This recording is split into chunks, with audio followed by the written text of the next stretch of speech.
Olá pessoal, hoje aqui no Desenhando Direito nós vamos conversar um pouquinho sobre o poker. Será que o poker é um jogo proibido no Brasil? Bom, o primeiro aviso que eu vou fazer para vocês é que tudo que eu falar aqui foi retirado de decisões dos nossos tribunais, ou seja, não há nada pacificado. Isso pode mudar de um dia para o outro porque o poker ainda não foi regulamentado, não existe uma lei para regulamentar o jogo de poker. A primeira coisa que a gente precisa ver é se o jogo de poker é um jogo proibido ou, ao contrário, ele é um jogo permitido. Para isso, nós vamos ver um rápido conceito de jogo proibido e de jogo permitido.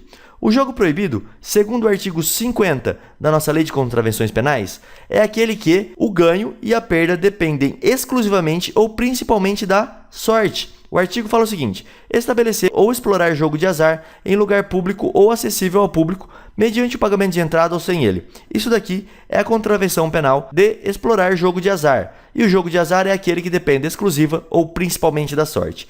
Acontece que o poker, em todos os estudos que já foram realizados, tanto no Brasil quanto no exterior, eles concluíram que ele não é um esporte em que se depende exclusivamente da sorte, ou então principalmente da sorte. Logo, ele não é um jogo de azar. Eu posso riscar esse primeiro conceito aqui. Poker não é jogo de azar, então ele não é um jogo proibido. Jogo proibido seria o quê? Um jogo do bicho, uma máquina caça-níquel e assim por diante. Então, ele é um jogo permitido? Muito pelo contrário, ele não é um jogo permitido, porque jogo permitido seria aquele que está previsto em lei, assim como a Caixa Econômica Federal faz com a loteria. Ela é prevista em lei, então por isso ela é um jogo permitido. Então o poker também não se encaixa no conceito de jogo permitido. E agora, aonde ele vai se encaixar? O poker é um jogo não proibido. Por que eu falo isso?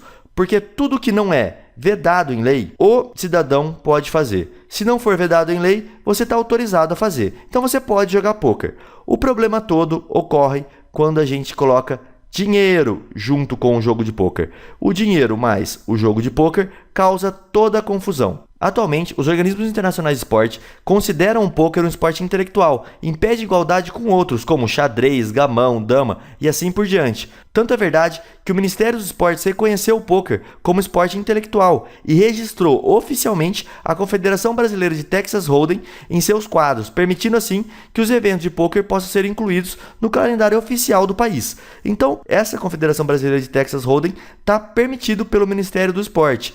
A grande celeuma acontece aonde? Na hora, como eu disse, que entra dinheiro. Por quê? Porque os jogos de poker em que as apostas em dinheiro são ilimitadas, aqueles chamados de cash game, onde o cara senta lá e pode comprar ficha a hora que ele quiser, isso ele enquadraria nessa parte aqui de apostas sobre qualquer outra competição esportiva.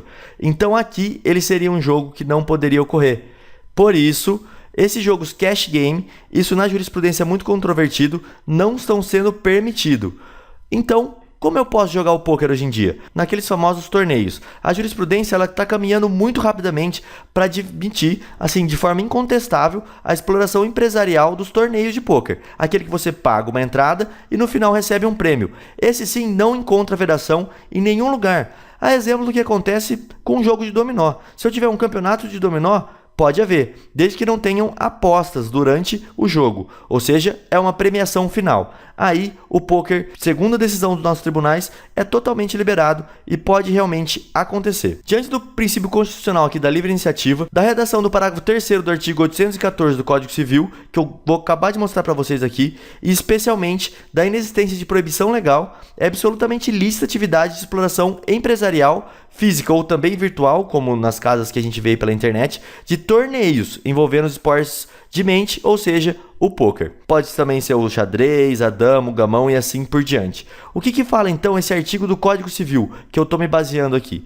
Ele fala o seguinte, ó. O artigo 814 do Código Civil: as dívidas de jogo ou de aposta não obrigam o pagamento, mas não se pode recobrar a quantia que voluntariamente se pagou, salvo se for ganho por dolo ou se o perdente é menor ou interdito.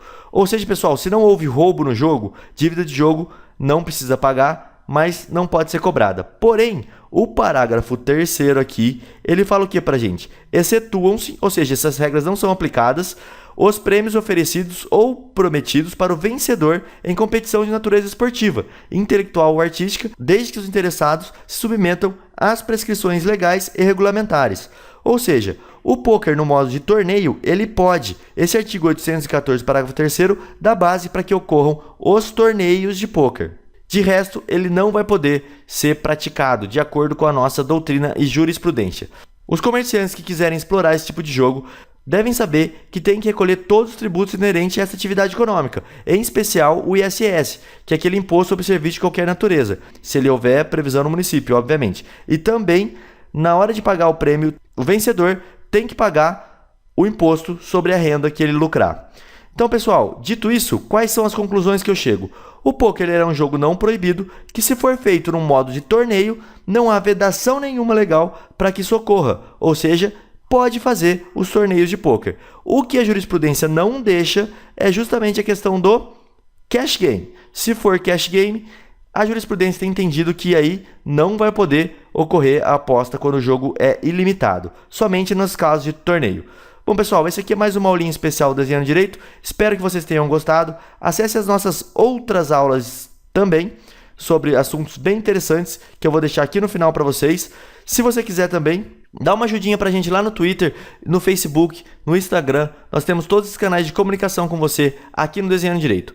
Muito obrigado, pessoal, e até uma próxima.